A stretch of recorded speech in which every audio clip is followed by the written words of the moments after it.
그래서 생태 위기의 원인을 좀 더 살펴보면 가장 큰 것은 어떻게 한계를 인정하지 않은 인간의 한계를 인정하지 않는 끝없는 욕망이라고 말할 수 있는 것 같아요. 여기서 소개는 안 하지만 유튜브에 보면 인간이 지구를 망가뜨리는 과정을 3분 안에 보여주는 그런 유튜브가 있습니다. 인간이 어떻게 하나하나를 자기의 욕망대로 정복해가면서 이 지구를 망가뜨려 가는지, 그리고 인간만을 생각하는 왜곡된 중심주의, 인간 중심주의, 이런 것들이 아주 또 인간의 마음 안에서 일어나는 그런 생태 기후 위기의 원인이라고 볼 수가 있습니다. 여기서 베네딕토 14세 교황은 인간 위에 더 높은 법정이 있다는 것을 잊었기 때문입니다. 이런 말씀을 하고 계세요.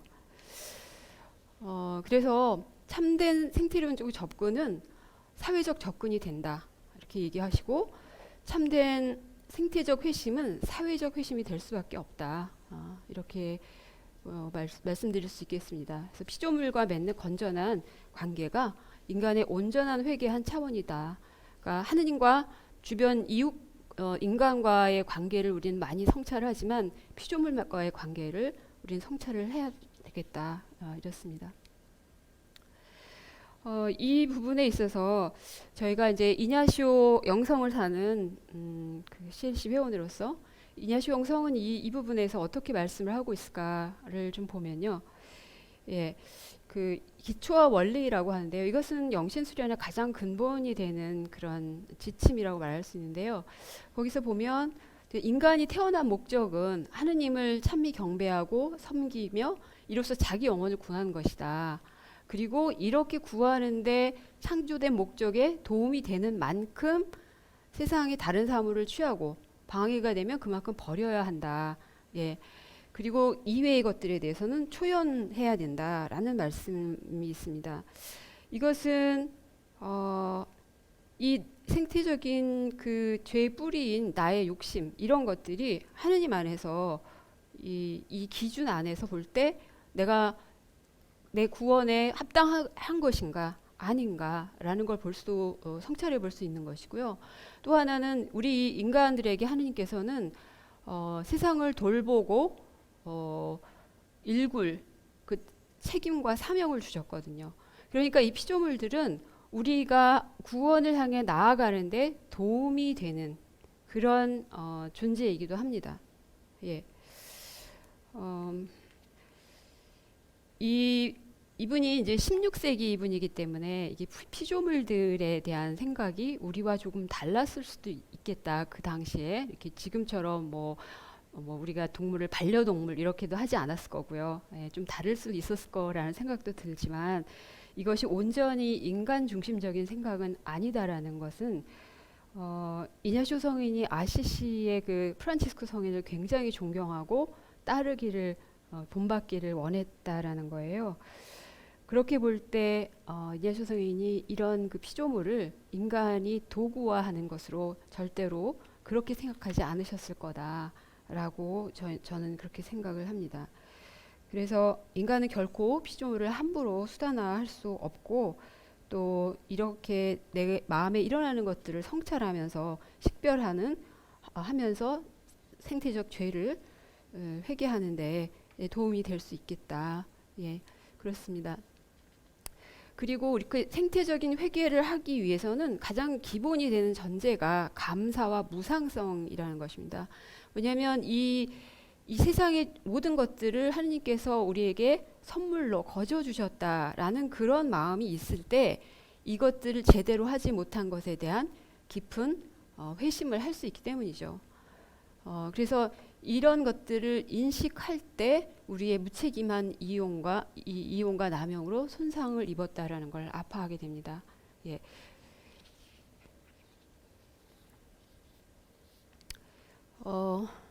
회심을 한 이후에 그 다음에 세상을 보면 어떻게 보일까요? 세상이 아름답게 보이고 다르게 보이겠죠. 예. 이번에 회심 500주년에 캐치프레이즈라 그럴까요? 그 문구가 모든 것을 그리스도 안에서 새롭게 보기거든요. 예, 회심을 한 이후에는 우리가 다른 시각으로 볼 수가 있을 것입니다. 그런데 그 다르게 보는 그 시각을 참여받으소서 안에서는 예수님의 눈길로 보라라고 얘기하고 계세요. 네, 이제 관상하라라는 이야기를 굉장히 여러 번 하시거든요. 그 회칙 안에서. 근데 관상이라는 개념이 굉장히 넓은 여러 가지를 포함하는데 저는 이냐시오식 관상 안에서 이렇게 이해하면 조금 좀 쉽게 이해가 되는 것 같아요. 그러니까 그 오감 5가지 감각을 통해서 상상을 하면서 거기에 하느님의 마음과 예수님의 눈으로 보는 것. 이렇게 관상을 생각을 하면 이 세상을 관상하라라는 이 이냐시오 성인의 영신수련의 말씀을 조금 더 알아들을 수 있는 것 같습니다. 그래서 예수님이 복음에 보면 하늘의 새들을 눈여겨 보아라, 또는 눈을 들어 저 밭들을 보아라, 들에 핀 꽃을 보아라, 이런 얘기를 하시잖아요. 그런 마음 이야기를 하실 때 예수님은 아버지께서 창조하신 그 것들을 보면서 경탄과 감탄 안에서 그렇게 말씀을 하셨을 것이다, 이런 마음이 드는 거예요. 그러면서 이 니코스 카잔차스키라는 그 유명한 극작가 있죠. 그분이 쓴 글에 보면 이렇게 나는 아몬드 나무에게 말했다. 벗이여 나에게 하느님에 관해 이야기해 주게. 그러자 아몬드 나무에 꽃이 만발했다. 그러니까 꽃이 만발하는 걸 보면서 이 아몬드 나무가 하느님에 대해서 자기에게 이야기해 주고 있다라고 이분이 느끼신 거죠. 예, 우리들은 세상의 여러 가지를 보면서 하느님이 나에게 지금 무슨 이야기를 하고 계신가를 알아들으려고 애써야 합니다. 그래서 여기 보시면 관상은 메시지를 듣고 역설적 음성에 귀를 기울이는 것입니다. 그러니까 우리가 관상을 하면서 어떤 대상을 본다는 것은 그것을 통해서 하느님의 메시지를 들으려고 하고 또 그 귀를 기울이는 그런 것이다, 이렇게 볼 수 있겠습니다. 또 하나 관상, 그래서 이 보시면 저 하늘의 새를 보면서 하느님에 대해서 뭐라고 얘기하는지 볼 수 있고요. 마찬가지로 밀밭이고요. 예수님이 보셨던 들꽃입니다. 이런 마음으로 세상을 보면 정말 그 생태 감성이라고 표현하지만 우리들이 묻어놨던 하느님께서 창조하신 이 모든 것에 대해서 볼 수가 있습니다. 예.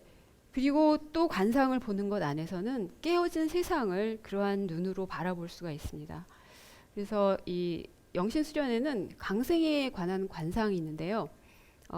이 세상에 있는 그 다양한 사람들을 보고 고통 중에 있는 사람들을 또 바라보고, 그래서 그때 성삼위께서 어떤 행동을 하시는지 이런 걸 관상을 해보라 라는 이야기를 하시거든요. 네, 이거에 관련돼서 참미받으소서에는 통합생태론에는 이렇게 살아계신 우리를 둘러싼 것들 안에 살아계신 창조주를 바라보는데 시간을 할애하는 것이 포함됩니다. 예. 그래서 그분의 현존은 만들어지는 것이 아니라 발견되고 드러나야 되는 것입니다. 이렇게 얘기를 하고 있어요. 그래서 우리가 깨어진 세상을 관상하는 것, 예. 이 안에서 이것을 바라보시고 성삼위께서는 어떻게 생각을 하실지. 네, 마스크를 쓴 어린 소년. 예, 우리가 버린 옷들이 아프리카로 수출이 되어서 쓰레기 더미가 되어서 거기에 염소들이 이걸 풀 대신 먹고 있고요. 또 10,000년이 넘은 나무를 자르는 이게 브리티시 콜롬비아 캐나다인데요. 이 10,000년이 넘은 나무는 그 10,000년 동안 하느님을 찬미했겠죠. 예, 그렇습니다. 그리고 이 시리아 난민의 아기, 예. 이런 세상을 보고 성삼위의 마음, 그리고 이 땅에 강생에서 오신 그 예수님의 마음을 보는 것이죠. 그래서 이렇게 관상한다는 것은 결국 그 모든 세상의 모든 것들이 하느님과 세상과 내가 연결되어 있다라는 것을 기억하게 해주는 것이고요. 그 안에서 하느님의 마음을 저희들이 느껴가고 우리가 앞으로 어떻게 해야 할 바를 또한 생각해 보게 됩니다. 이러한 회심은 한 번에 일어나는 것이 아니고 계속해서 지속적으로 일어납니다. 예, 이렇게 이제 생태적 회심도 그렇고 다른 회심도 그렇지만 그럼 이렇게 살지 말아야지 하지만 또 저희들은 다시 또 잘못을 저지르게 돼 있고요. 그렇게 하죠. 그리고 나서 저희들이 모든 것 안에서 하느님을 발견할 수 있게 됩니다. 이렇게 되면 관상을 통해서. 그래서 그 영신수련의 사랑을 얻기 위한 관상 안에서 보면 이 하느님께서 어떻게 피조물 안에 머물고 계신지를 보게 하고 피조물 안에서 나를 위하여 일하고 수고하시는지를 생각해보라. 그러니까 이것은 이냐쇼가 이 피조물들을 관상하면서 그 피조물 안에서 하느님의 사랑이 흘러나온다는 것을 깨달았던 거겠죠. 우리도 마찬가지로 그 사랑이 그 모든 피조물 안에서 사랑이 흘러나오고 그 안에 하느님께서 함께 계신다라는 것입니다. 그리고 온갖 좋은 것들과 태양에서 빛이 나오고 샘에서 물이 흘러내리는 것과 같이 좋은 선물들이 흘러나온다. 그러니까 그 모든 그 피조물들이 주는 것들이 다 좋은 하나님의 선물이었다라는 것입니다. 이냐쇼 성인이 이 이야기들을 보면 굉장히 이런 그 피조물 안에서 일치를 이루고 하느님과의 일치를 많이 이루었던 거를 느끼지만 그 프란치스코 성인처럼 이렇게 찬미가 이렇게 뭐랄까요, 정서적인 찬미가 이런 것들은 별로 없습니다. 그러니까 그분은 오히려 이런 자신의 체험을 이렇게 훈련을 통해서 다른 사람들이 느끼도록 그렇게 제안을 해주셨던 것이고요. 하지만 모든 피조물 안에 계시는 하느님, 찾고 사랑을 느꼈던 그분의 그런 생태적 감수성 이런 것들을 저희들이 이 안에서 볼 수 있다고 생각이 됩니다. 그래서 이냐쇼 영성에서 아주 대표적인 그 문구 중에 하나죠. 활동 중에 관상이라는 거. 그래서 우리가 활동하는 삶 안에서 만나는 그 모든 사물들 안에서 관상을 할 수 있고 하느님을 만날 수 있다 이런 것입니다. 제가 이 강의의 제목을 하늘과 바람과 별과 이냐시오라고 했는데 그렇게 강의가 서정적이지 않습니다. 그래서 약간 낚인 듯한 느낌이 있는데요. 사실은 이냐시오가 그 초기에 회심 초기에 하늘과 별을 무한히 바라보고 거기서 가장 큰 위로를 받았다 이렇게 자서전에 쓰고 있습니다. 그 결과 우리 주님을 섬기겠다는 열망을 강한 열망을 마음속에 느끼게 되었다. 결국 그 하늘과 별과 바람과 이런 모든 피조물들을 통해서 오히려 하느님을 깊이 느끼고 하느님을 섬기고자 하는 그 열망이 더 깊어졌던 그래서 그 자신에게 일러주는 말씀을 알아들었다라고 느껴집니다.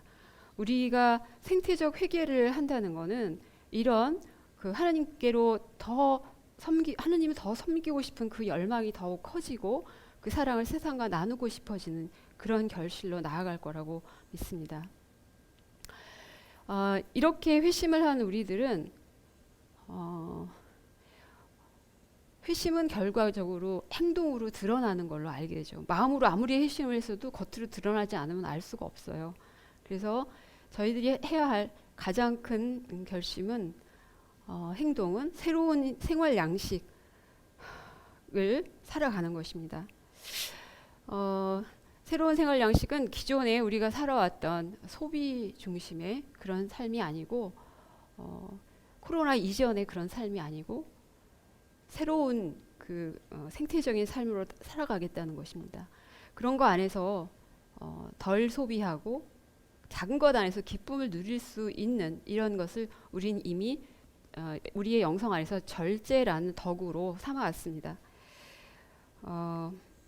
그래서 이런 절제는 예언적이고 우리 그냥 옛날에는 뭐 자린고비처럼 사는 거다 그렇게 생각할 수도 있지만 오히려 하느님의 말씀 안에서 절제한다는 삶인 것이고요. 예, 그래서 과거의 익숙한 양식에서 벗어나야 합니다. 그래서 좀 과거를 그리워할 수도 있다. 누구는 이렇게도 얘기하지만 이번에 지금 우크라이나 전쟁으로 그 천연가스가 부족해서 올 겨울에 유럽에서는 아주 추운 겨울을 나야 될지 모른다 이런 얘기도 나오잖아요. 그러니까 어쩔 수 없어서가 아니라 우리 스스로 그렇게 과거의 양식이 아니라 바꿔가야 된다라는 것이고요. 이 검소함의 삶으로 돌아가고 그리고 담대하게 꾸준히 또 연대하면서 공동체와 함께 이런 삶을 나눠갔으면 합니다. 2021년에서 22년에 ICPP라는 데서 6차 보고서가 나왔는데요. 이게 이제 기후 변화에 관한 정부 간 협의체라는 것입니다. 그래서 많은 과학자들이 참여해가지고 지금 기후 상태가 어떤가를 알려주고 있는데 이 기후 보고서를 보고 지금 일어나는 여러 가지 기후 변화들의 위기 상황을 보면 곧 종말이 닥칠 것만 같은 그런 불안함이 굉장히 큽니다. 그 뭐 산업화 전 대비 1.5도씨 대기 온도를 상승을 막자 이것이 이제 파리 기후 협약에서의 결정이었는데요. 그 당시에 2018년의 보고서에서는 앞으로 한 20년에서 30년의 시간이 있다 그랬었는데요. 그걸 10년을 당겼어요. 이번 보고서에서.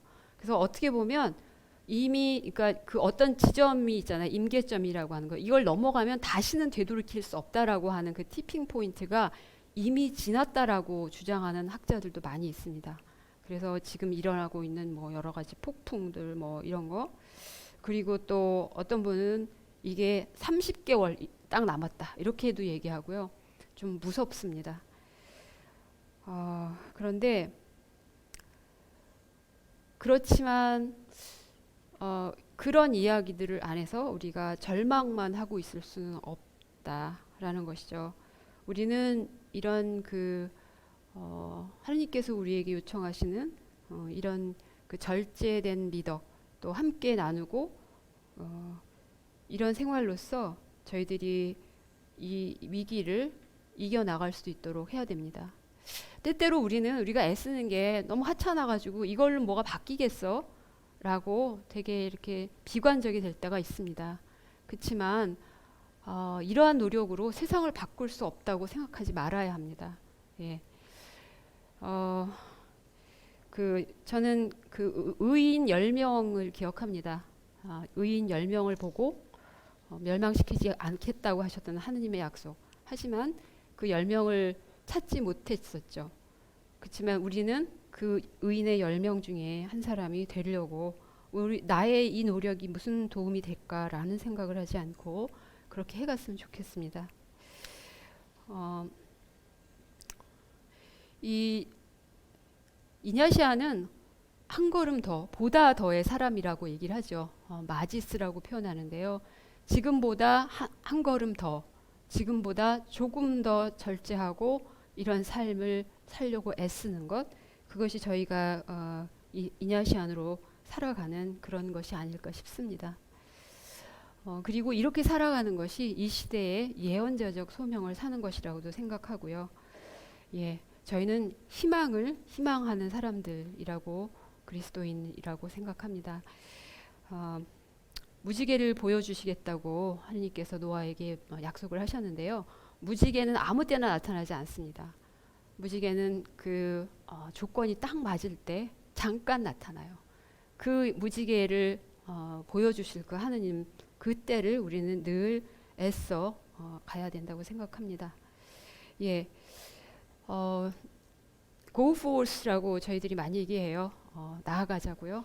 저희들이 나아갈 바는 앞으로 이런 삶 안에서 더욱더 생태적인 회개를 한 삶으로서 이 공동의 집을 살려가는 데 함께 했으면 좋겠습니다. 네, 이상으로 저희 강의를 마치겠습니다. 참, 요 사진 하나 더 드릴게요. 이게 제가 사실 올 6월 달에 이냐수 성인의 행적을 좀 따라서 이 만네사 동굴에 갔었습니다. 이 만네사가 이냐수 성인께서 영신수련을 저술하신 그 동굴인데 이 왼쪽 편에 보이는 벽은 여기가 이제 가벽을 만들어 놓은 거예요. 여기가 이제 이 동굴이 이렇게 파인 곳입니다. 그리고 그 성당에 있는 이냐쇼 성인의 이 그 모자이크화인데요. 예수님과 함께 십자가를 지고 가는 이냐쇼 성인의 모습입니다. 예, 저희 이냐쇼 성인과 함께 예수님과 함께 지구를 이 공동의 집을 살리는 십자가를 함께 지고 가기를 소망합니다. 감사합니다.